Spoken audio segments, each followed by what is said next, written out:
Who fed it? Who ate it? This week, O.J. Simpson has lent his name and image to printed prepaid telephone calling cards. Phone cards will come in $10, $20 increments, but the catch is the cards can only be used to dial 911. So, I think I've run into the one pro-O.J. crowd on the planet. All right. In other O.J.-related news, Faye Resnick, the little dear, said she made $77,000 off her expose of Nicole Brown Simpson's life. Resnick explained the figure was 30 pieces of silver adjusted for inflation. And enjoy your money, Faye. Jerry Garcia is fine after, his rented BMW this week was totaled when it slammed into a guardrail on Highway 101 in Mill Valley, California. Garcia blamed the accident on confusion stemming from not being stoned.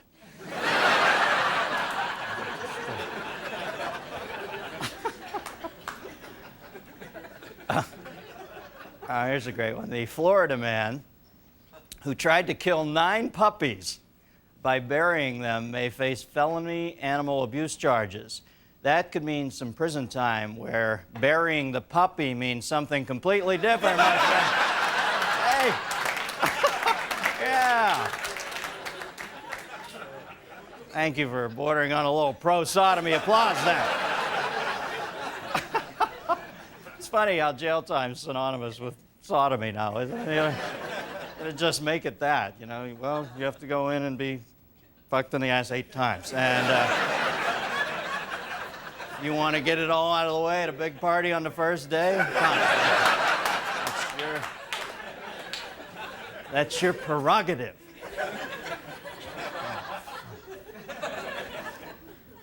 On a visit to New Guinea this week, the pilot of Pope John Paul II's jet had to abort its takeoff after the plane had mechanical difficulties.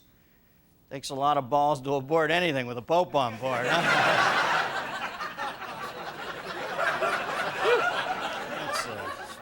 Move. Pope's looks good over there. Broke out the fence pole digger hat. Turn him upside down, start working those little Pope legs.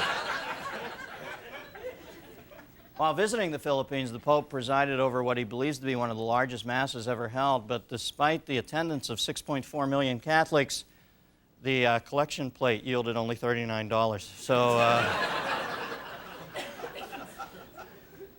largest auction ever of rock and roll memorabilia was held this week in New York City. Among the items, a rare Fender electric guitar, photo of Fats Domino that once hung in the Apollo, and Michael Bolton's first Xerox machine. So,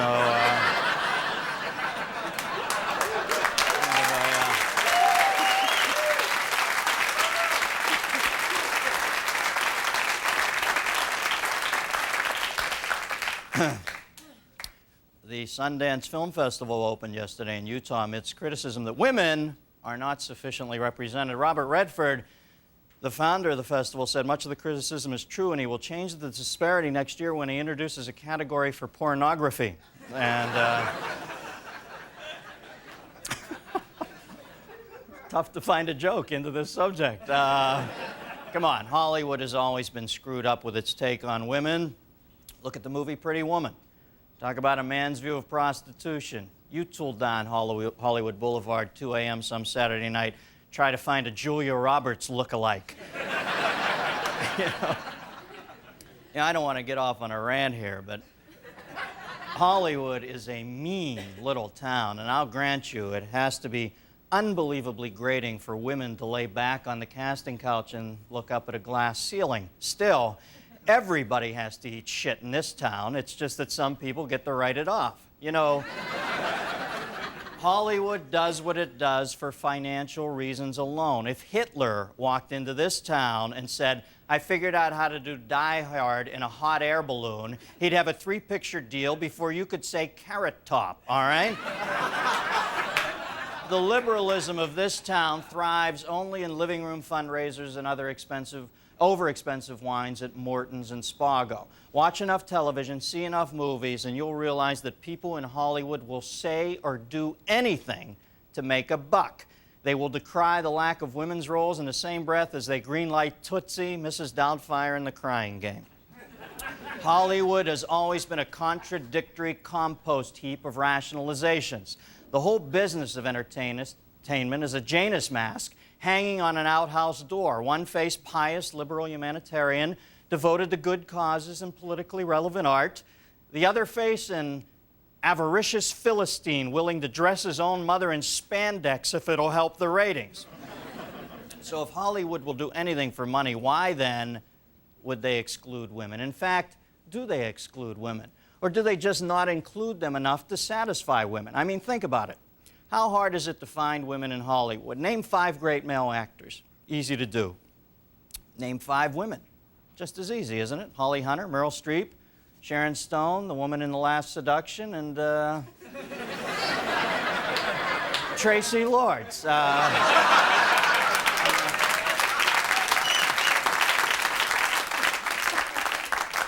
I'm kidding, but the point is you instantly thought of 10 other great actresses you wanted me to name. Glenn Close, Cecily Tyson, Jo Beth Williams, Michelle Pfeiffer, Sigourney Weaver, Susan Sarandon, Winona Ryder, Diane Wiest, Mia Farrow, Jodie Foster. It's a long list, and I've left out a lot of other great actresses. So what's the problem? What are women saying? I've got to believe the real problem isn't that there are no women on screen, but that women don't feel their essential nature is ever allowed on screen. That actresses, as good as they are, as prevalent as they are still not allowed to be women, not allowed to express a true feminine point of view. They feel bound by the male view of women, to be either a sex pot or a shrew, a witch bitch or a Barbie doll, or without men at all, on the run with another disappointed chick in a convertible going over a cliff. You know, it's man's simplistically polarized view of women in the universe that women must find the most frustrating of all things. It's the Madonna whore thing. No, I mean the psychological theory. But the fact is, women are in Hollywood in large numbers, on screen and off. Not yet equal, not yet as powerful as men, but getting there. The hard way, I admit, because no guy wants to be the first to say, hey, too many guys have jobs, take mine.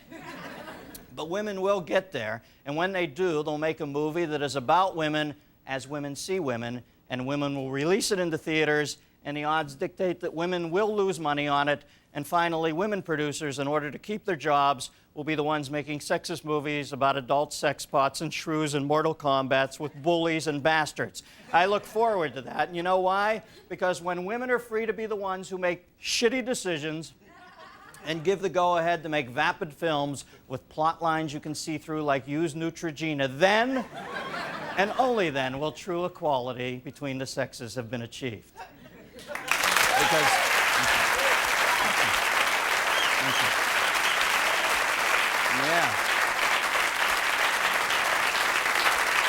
Because you know something?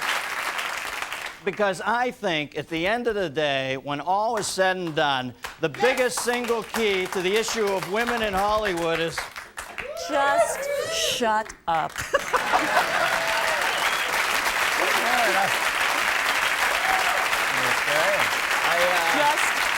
shut up. Just stop the ranting and get your ass over to the chair. Let's go. All right, there you go. Women in Hollywood.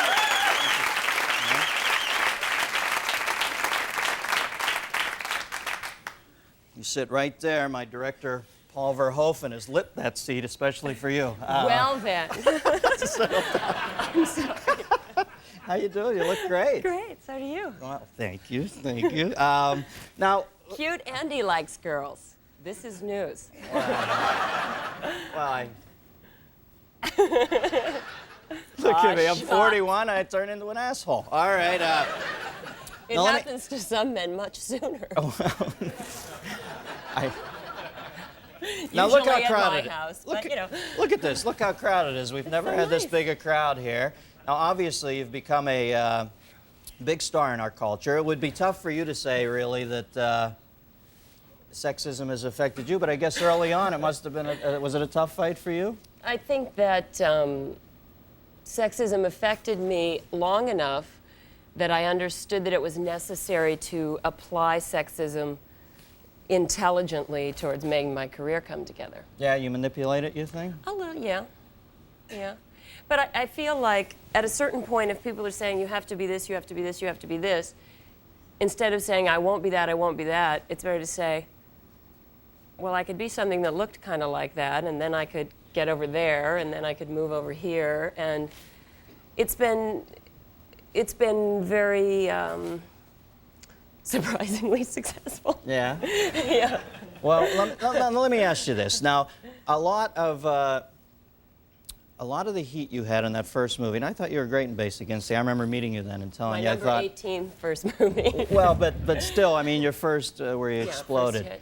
Now, so much of that turned on that one moment, and I'm wondering that the story that builds up over the years is you did not know that was going to happen. Is that true, or was that a subtle manipulation on your part? No, I always knew that we were doing the shot, and I always knew that it was going to be, that the character was going to do this action. I never thought that it would be as explicitly revealed as it was. I was pretty shocked by how graphic it was. I thought it would allude to that you would have the sense that that happened and go, did they do that? Yeah. Did she do that? Not, she did that. Instead of stopping and having a Polaroid moment with Mickey. Yeah. Instead of, you know, Okay, look, everybody, it's Nebraska. Hey, bring the Asian tour bus in. I was at an event where we were trying to raise money for pediatric AIDS, and I'm playing, and I'm having a great time, and playing with these kids all day, and I go out to my car, and there's a guy in the street, and he goes, I think you ought to see this. And I get in my car, and I open it, and it's, it wasn't a whole frame, apparently, but, or a series of enough frames to make a whole picture complete from that moment. So it was like this squeezed, like my head was like this and the body was this long. But now they're selling these pictures. Really? Want to know where? They're out there now? They are. And I got the card, I was like, ah! Wow. Oh, nothing, no, nothing, why? There's a Hallmark greeting card there, huh? It's taken some time to get past that, or for people to get calm enough that they can actually look at the work. That's why it's so great that now we have video, so you can say, oh yes, and it was also an interesting performance. And enough time has gone by, and you know, I've made enough different kind of movies, and, Right. and now we're sort of turning a corner with this Western. Yeah, no, the last Western I saw, I have to admit, with women in it, was that thing with Drew Barrymore and Madeline Stowe. And when I was in the theater and they showed the trailer and they all rode into town, everybody in that theater like laughed out loud. There are just some things that you have trouble seeing Drew Barrymore do, and one is, you know, Well, cruise in like Jimmy Arness. It just didn't work, you know. Well, we were really, I don't know how they shot that. We were really out in the prairie, like out in the middle of nowhere for 4 months, and you can't run around in lingerie, and you can't ride horses unless you're kind of locked down. It just doesn't fly. You shot it in Burbank? You don't have to laugh. But you think you pulled it off? Did you make a convincing cowgirl or whatever? Yeah, cowgirl. Cow person? Cowpoke. Bovine unlimited woman? Or I want to be politically It's an R, correct here. Okay. No, yes, I think it turned out. I mean, we've been doing the press junket with the people who have seen the movie, which we've had a few screenings for the press, and they're having a ball telling me that it's not, it's a little like Beavis and Butthead, the Western. It's not like The Unforgiven, you know, it's goofy, and they say they're having a good time. Oh, Beavis and Butthead with guns. I like it. We've got some phone calls. We've got line 2, Tom from Glassboro, New Jersey. Tom? Hey, Dennis. How Hi, you doing? how are you? I'm doing great. I'm calling from Rowan College in New Jersey in Glassboro. Okay. I think you were very smart for listening to Sharon and sitting down. I'd Okay. listen to her. Yeah, we had a question for her. We wanted, me and my roommates wanted to know if it was really difficult to do scenes such as, like in Sliver, what we just saw on HBO. Sliver was on right before this. Well, some of the scenes were harder than others. The tub scene? There were a few flaccid moments in the film, too. More than I care to discuss, frankly. Yes? You guys just watched the film? How many roommates you got there? Oh, well, we've got 3 roommates, and we watch it with 2 girls, too. Wow, a little naked Jiffy Pop thing? All right, line 4, we've got Barbara from Belmore, New York. Barbara, are you in the dorm room with Tom? Hello? Hi, Barbara. Hi. Go ahead. I like to think that our country is not sexist, but why is it that no movie would hesitate to show a woman naked and they never show men naked? I've seen Richard Gere's dick in a film.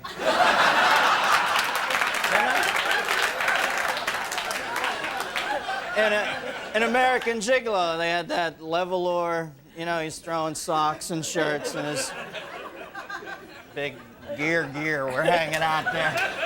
Well, like the Cole just said before, I watched Sliver also. Right. And you wanted to see Billy Baldwin schwanz, right? Well, as soon as he stood up, their camera completely switched to the other side of the room. The Baldwins have no penises.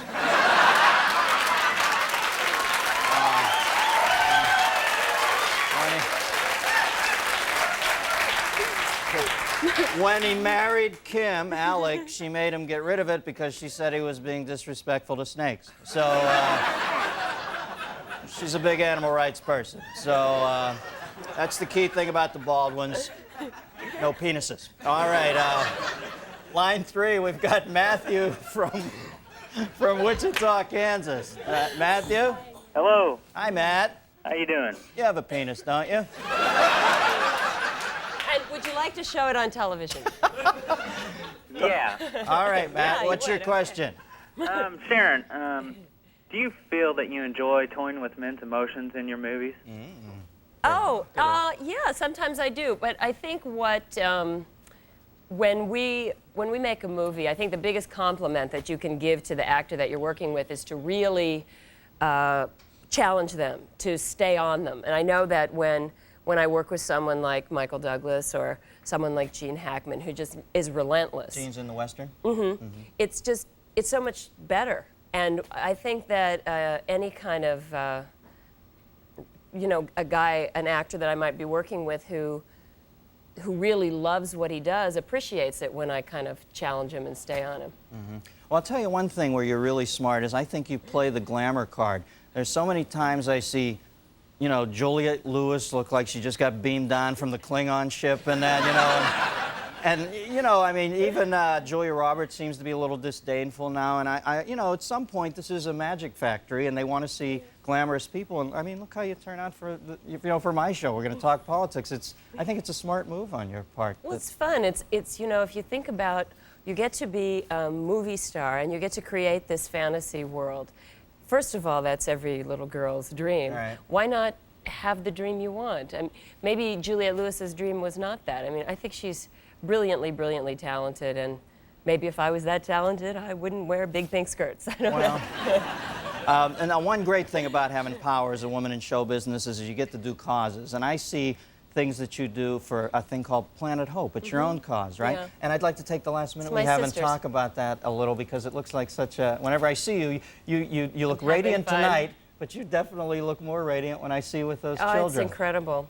My sister and I started a foundation 2 years ago called Planet Hope, and now I've just surrendered my part to her because she really does all the work, and she really has made this thing incredible. We have a summer camp that we do for homeless children, and when we first did that, we just didn't feel like it was enough. I mean, they had a great time, they got a break, they got 3 square meals, they got to know they were loved and cared about, and then they got sent back.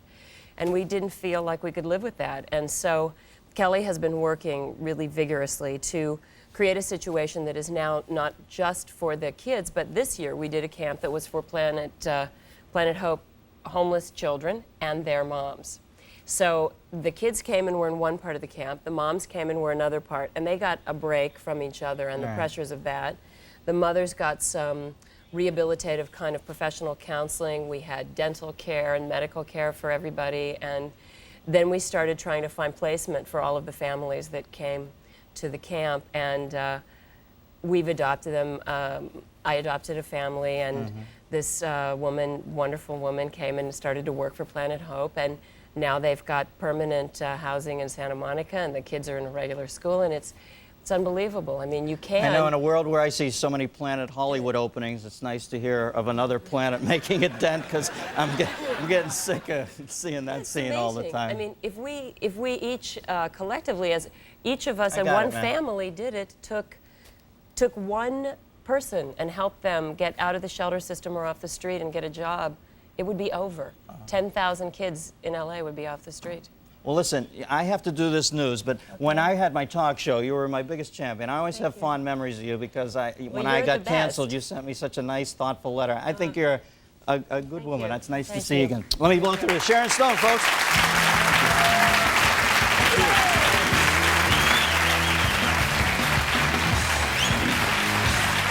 All right.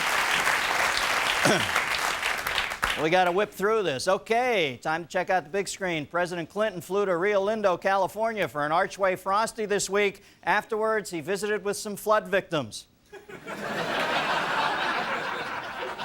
I'm Colonel Jim Lindgren, and you are? And yet another stunning lapse of security no one noticed this week when President Clinton was robbed at gunpoint during a rally. Oh, Mr. President, sir, I think I just stepped in some of your bullshit. I have a dream that little mean-ass blue Martians attacked the Capitol and kidnapped Newt Gingrich for an unending series of painful anal probes. I have a dream!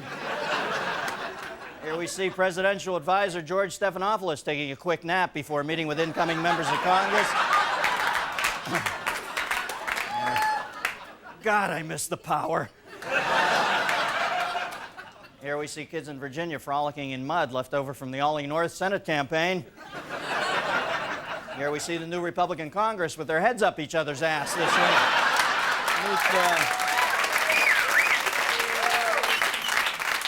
Newt Gingrich this week rescinded his proposal to place welfare children in orphanages and suggested they instead be raised by packs of wolves. We got nothing, Judge Ito. Big fat fucking nothing.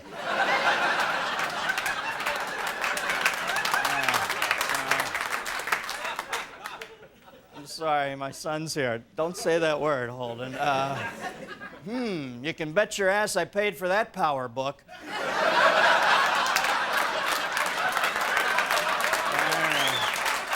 Yeah. Mr. Cochran, do you truly believe O.J.'s innocent? Man, I gotta quit. These cigarettes are gonna kill me. But before I introduce the Pope, please welcome Green Day!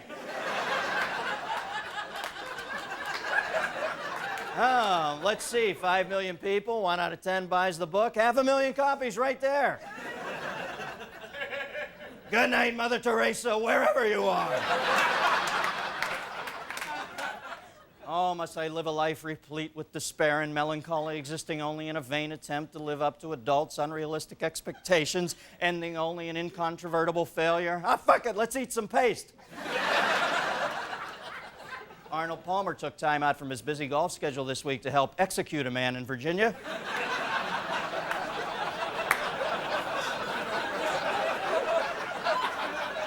Here we see Tony Bennett wishing he'd left his heart in there. We need a life. We need a life. Finally, if they'd only been wearing their seatbelts. Guess what, folks? That's the news. I'm out of here. Good night.